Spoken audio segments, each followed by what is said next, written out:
everybody, and welcome back to Chef Sherry's Plant-Based Kitchen. Happy New Year, everybody. It's 2023. Woo! And look at me today. Who do I look like? Where's Waldo? When I bought this shirt, I hadn't thought about that, but I think that's what I look like. But we're here in my kitchen, and today we're going to start the new year with an unfried falafel burger. Who doesn't like falafels? They are delicious, healthy, easy to make, and I'm going to show you how to do it. We're going to also make, I'm going to see if I can pronounce this, a tzatziki sauce to go with them. And I bought some big whole wheat buns. We're going to put them on, some lettuce and tomato. It's going to be yummy. So let's get started. I've got my food processor out today, and I pre-measured all of my ingredients. So this is it for all of the falafel burgers. We've got chickpeas, oats, lemon juice, garlic, cilantro, parsley, and scallions. And I've got a mixture of spices. I'll tell you what spices we're using. We're using cumin, turmeric, coriander, little salt and pepper, and crushed red pepper flakes. And these are good. This recipe comes from a woman by the name of Wendy Solganic. She used to have a site called let me get it right, Healthy Girls Kitchen. I have not seen her posting in years. This comes from 2014, but it's been a good staple in our kitchen for all these years. So all we're going to do is we're going to start by adding our garlic into the food processor. You don't have to chop it up, you just cut it up a little bit. Some cilantro and parsley. And again, you'll see all of the ingredients under the recipe, under the description part of my YouTube channel. So if you haven't subscribed yet, please do so that you can get easy access to these things. Here comes our scallions. Oh, it smells good. All these wonderful herbs and spices. So I'm just going to pulse this for a second.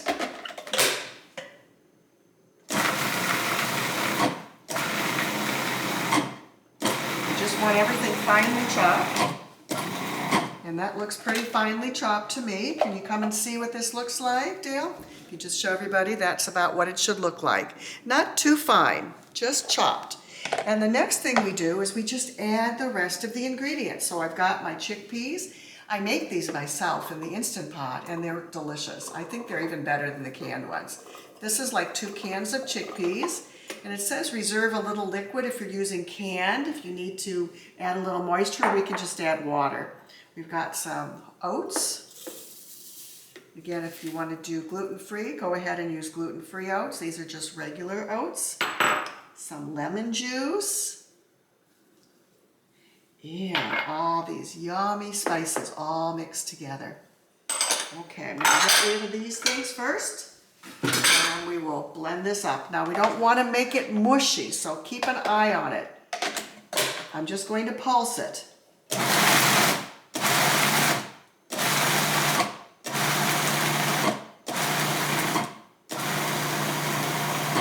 And then I'm going to scrape down the sides here. Oh, that's a lot. Look at how many we have here. It's a lot.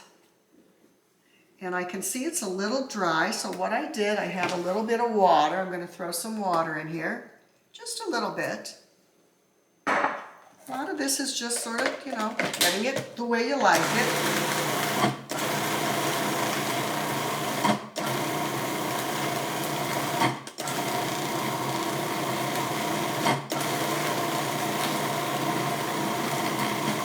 You look at it again.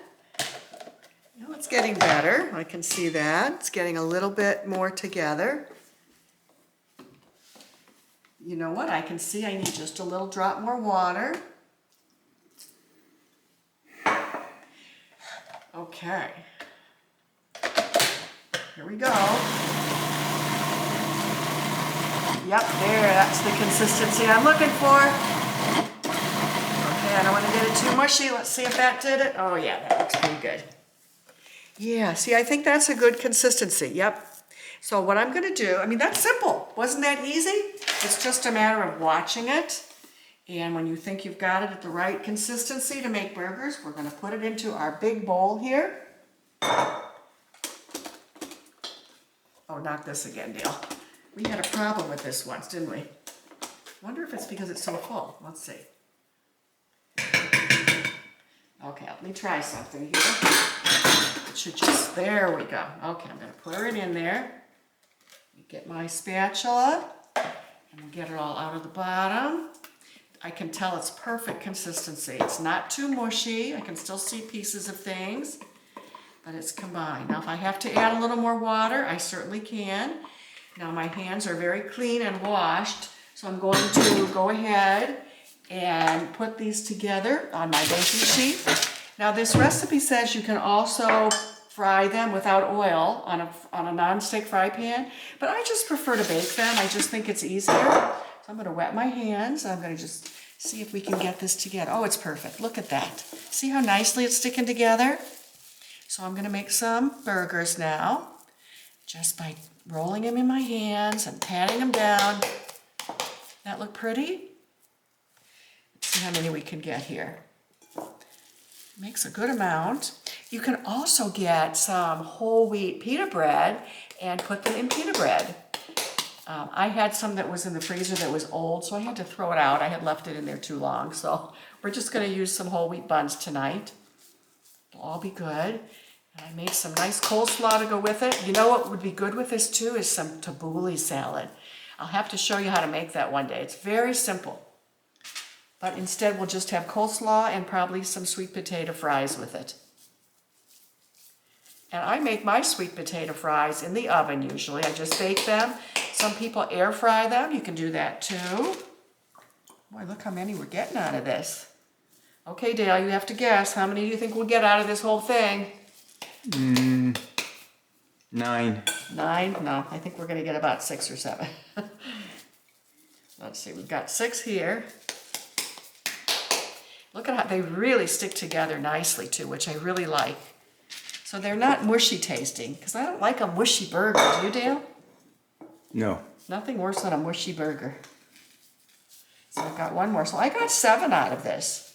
I made them a pretty good size.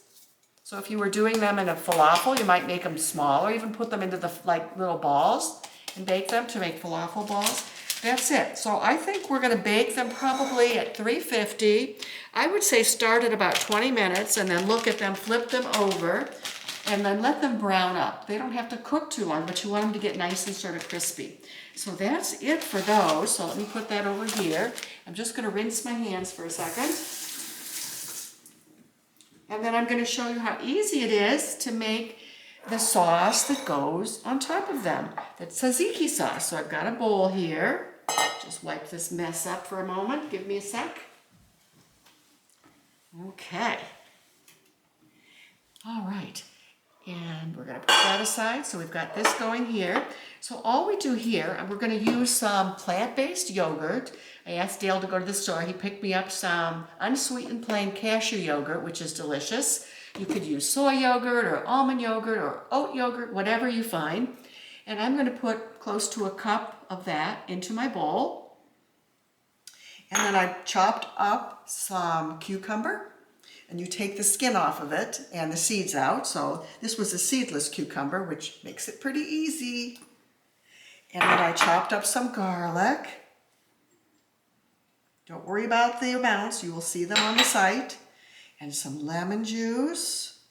And then I have some dill weed I'm going to throw in there. And then we're just going to mix it together and put it in the refrigerator to get nice and cold together. Look how pretty that is. And that is it. So I'm going to just taste a little bit. Oh, that's really good. Really delicious. So that'll be a great topping to put on the burgers. So that's it for today. I hope that you enjoy these and let me know what you think. And we'll see you next time back in Chef Sherry's Plant-Based Kitchen. Have a wonderful day, everyone. So long.